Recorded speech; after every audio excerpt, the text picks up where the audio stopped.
හෙට මැරුණත් හිතට සැපයි අද ජොලි කරලා. හොඳයි. බොහොම ස්තුතියි.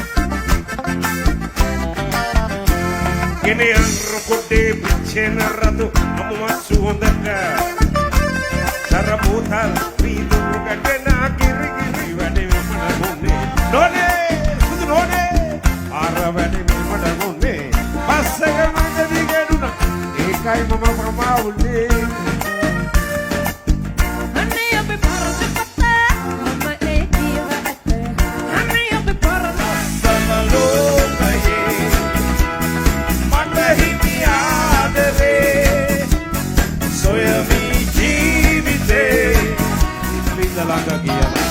ආවුදී සපසමුණගතෙන්න මුකුළු පාණ්ඩ ගමේ ගොඩේ සිදුවන හැම දේ දැනගන්න ඔය උමරිපාන මොබල කරන අඟනේ නැල්ලා කොස්ස